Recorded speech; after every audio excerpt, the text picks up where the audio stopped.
Jamil mu ngi ci mbooloo mi moom itam dina jël kaddu dañuy jox kaddu gi madame Nafissatou Diallo ancienne députée muy wax ci turu PDS.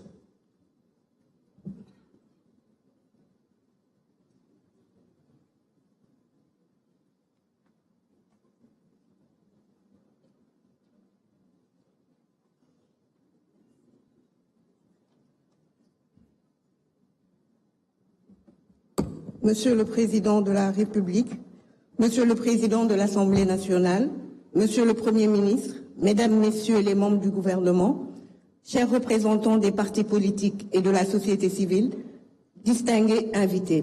Je prends la parole au nom du Parti démocratique sénégalais pour saluer l'organisation de ce dialogue national et surtout pour réaffirmer l'attachement constant de notre parti à la concertation, au consensus et à la recherche de solutions partagées. Le PDS, sous la conduite éclairée du président Abdoulaye Wade, a toujours placé le dialogue au cœur de son action politique.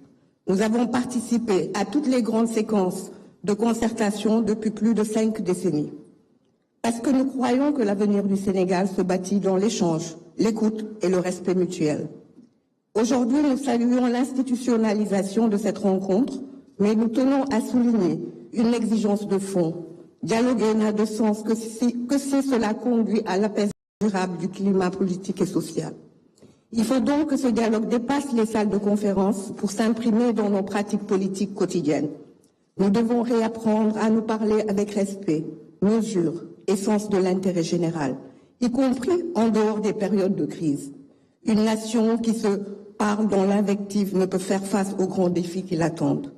Justement, les défis sont nombreux. Le contexte économique est extrêmement préoccupant. Monsieur le Président de la République, vous avez rappelé récemment la faiblesse des marges de main-d'œuvre dont notre pays dispose. Le Sénégal connaît un endettement préoccupant, une croissance ralentie, une pression fiscale insoutenable et une jeunesse de plus en plus désabusée. C'est pourquoi le PDS propose qu'un dialogue sur notre économie se tienne dans les meilleurs délais. En effet, réformer nos institutions, oui, mais répondre à la souffrance des populations, c'est tout aussi vital. Nous devons discuter des leviers économiques de relance, du soutien au secteur privé national, de la politique fiscale, de l'emploi des jeunes et de la compétitivité de notre économie. Par ailleurs, nous appelons à la mise en œuvre urgente des conclusions issues des assises de la justice. La justice est le socle de l'état de droit. Trop de Sénégalais doutent de son impartialité. Trop de justiciables attendent un traitement équitable. Le dialogue ne peut ignorer cette attente forte. Il ne s'agit pas de discuter pour la forme. Il faut agir avec méthode, calendrier et volonté politique. Enfin, permettez-moi de transmettre ici, au nom du PDS, les salutations du président Abdoulaye Wade au président Bassirou Diomaye Faye. Le président Wade m'a chargé de lui dire combien il attache de l'importance à cette nouvelle étape du Sénégal démocratique. Il forme le vœu que ce dialogue contribue à réconcilier les Sénégalais, à restaurer la confiance et à faire en sorte que l'héritage démocratique de notre pays soit consolidé.